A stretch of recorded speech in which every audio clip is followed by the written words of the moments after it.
Yo halo cuy, kembali lagi di channel 21 Universe. Oke, di video kali ini gue akan kasih kalian tutorial cara bermain game PS2 di HP Android yang simple banget cuy. Nah, tapi apakah kesimpulan ini membuat kita bermain gamenya menjadi enjoy atau justru ada konsekuensi yang harus dihadapi cuy? Nah oke, sekarang kita langsung aja ke HP-nya. Nah, pertama-tama kalian pergi ke Play Store, kemudian ketik aja e-games PS2. Oke cuy, kemudian kita install. Nah oke cuy, ketika sudah terinstall ya, langsung aja kita buka. Nah, di sini langsung ada game-game PS2 yang bisa kalian mainin cuy.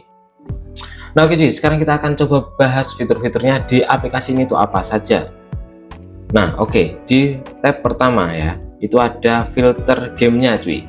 Nah di sini kalian bisa milih, misalkan kalian sukanya itu genre adventure, dan klik aja, kemudian nanti akan muncul nih genre-genre adventure yang kemungkinan itu paling sering dimainin sama orang cuy.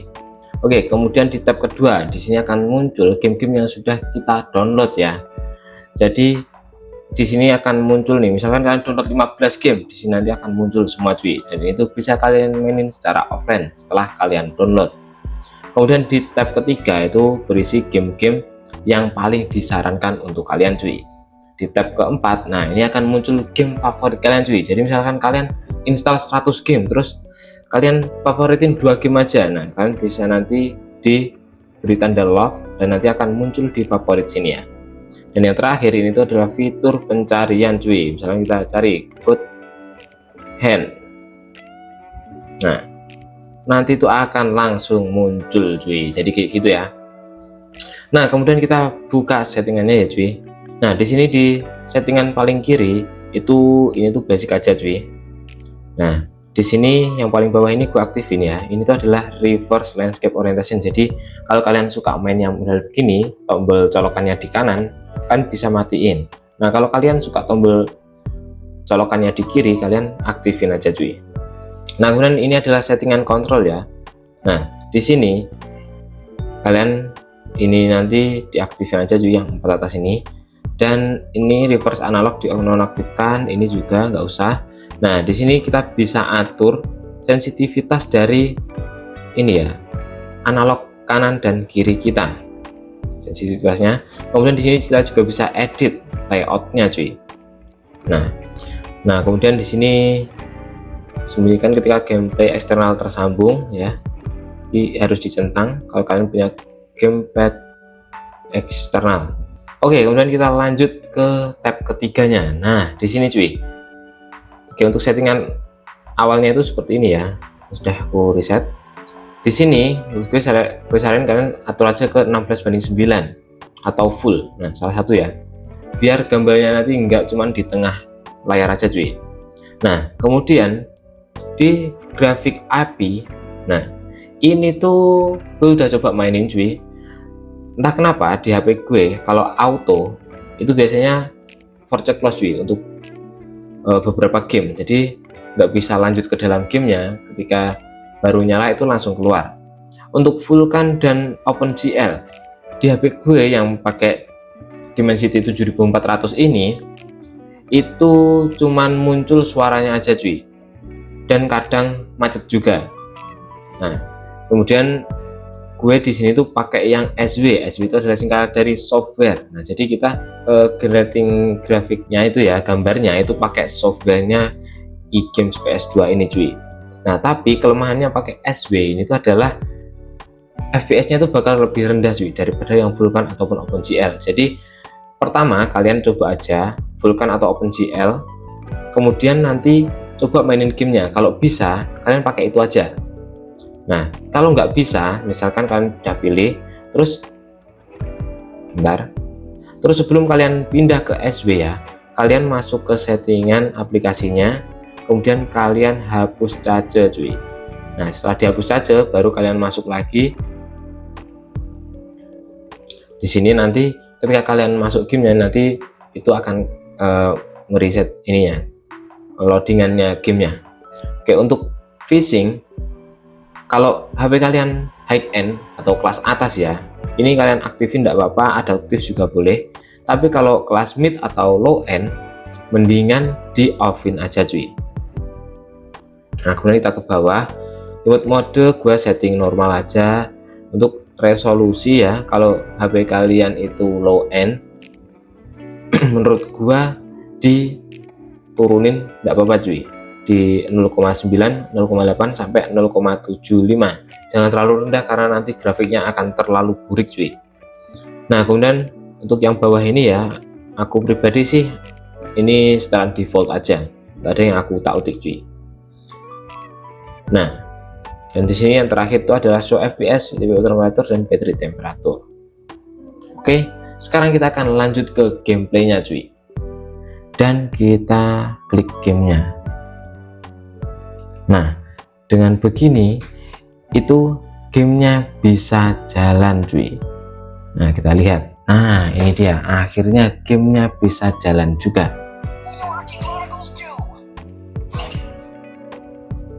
Oke, di sini kita coba mulai ya.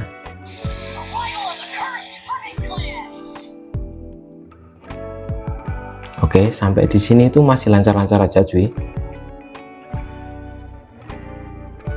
Nah ini nanti kita coba tes sampai bagian gameplaynya ya, apakah nanti waktu gameplaynya itu nge-lag atau tidak di HP mid range ini cuy.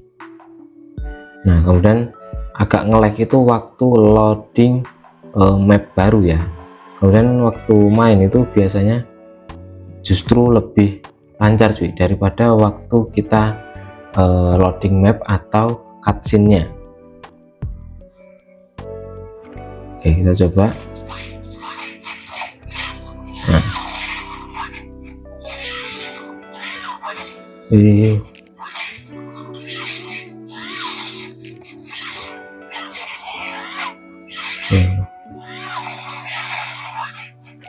ya. Nah oke cuy, di game ini itu juga bisa kalian save state ya cuy. Jadi kalian itu nggak perlu nunggu sampai gamenya itu berada di tempat simpan ya, di dalam game nggak perlu nunggu di tempat simpan. Kalian itu bisa save di bagian pengaturan ke kiri atas ini cuy. Kalian ketik ya, klik di bagian save, nanti dia akan otomatis kesimpan cuy. Nah ketika kalian nanti login ke gamenya lagi, kalian tinggal pencet load dan langsung dan akan langsung memuat di terakhir kali kalian klik save ini cuy. Nah oke cuy, di sini aku coba sambungin ke gamepad ya. Nah kita lihat, ini cuy susah cuy. Bentar.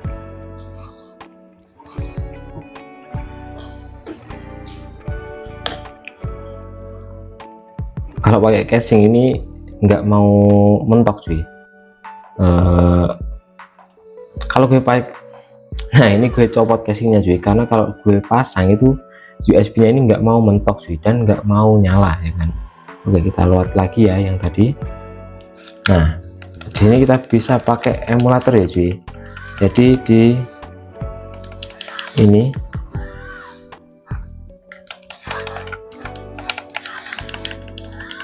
di emulator, aplikasi emulator ini tuh bisa menggunakan gamepad cuy, jadi aman ya gamepad.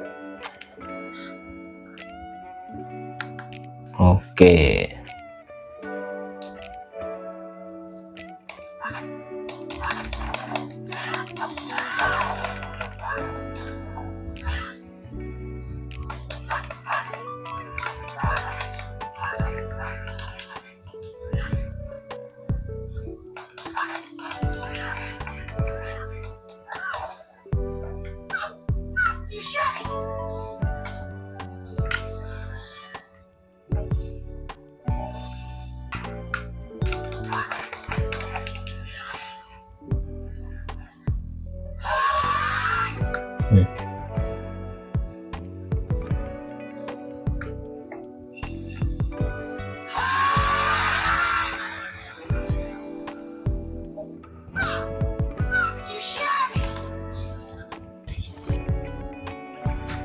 Nah oke cuy, setelah gue coba ya, gue nilai-nilai, menurut gue setelah dipakein gamepad ini tuh malah jadi semakin nge-lag cuy. Nah tapi menurut gue kalau kalian main game emulator itu wajib menggunakan stick cuy, karena kalau enggak, meskipun di Android itu bisa ya, yang namanya touchscreen itu, yang namanya kalian main analog di touchscreen itu menurut gue nggak kayak game asli mobile cuy, yang mana kadang kita analognya lepas itu kita nggak sadar cuy.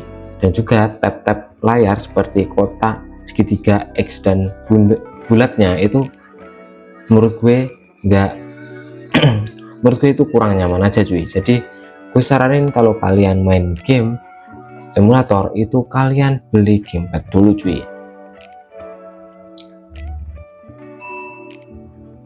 Oke cuy, di sini kita menggunakan emulationnya SW. Ini bisa juga cuy ya untuk buka si God Hand-nya cuy. Padahal tadi ketika kita pakai Vulkan dan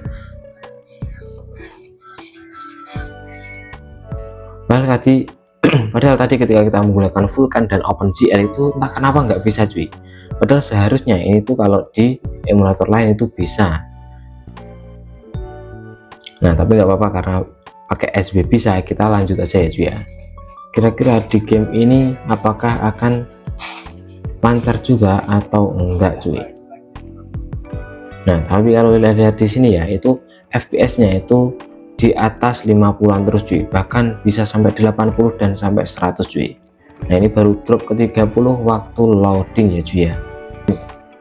Nah ini dia cuy yang gue benci kalau kita itu main game emulator di HP, tapi kalau kalian nggak pakai ini cuy, nggak pakai stick. Nah kalian main ini itu ketutup cuy, dan tombolnya pun kita juga nggak bisa kan main pakai 4 jari, nggak seperti di stick yang bisa bebas pakai 4 jari cuy. Nah di sini kalau kita pakai analognya ke atas misalkan seperti ini, nah ini akan menutupin layar cuy, kalian mainnya itu nggak nyaman ya kan. Jadi gue saranin aja kalau kalian main game emulator itu lebih baik pakai stick cuy, biar mainnya lebih leluasa. Nah ternyata di sini di HP gua ya, untuk main God Hand ini cuma dapat di 30-an fps cuy. Ternyata ini cukup berat juga untuk HP mid end punya gua.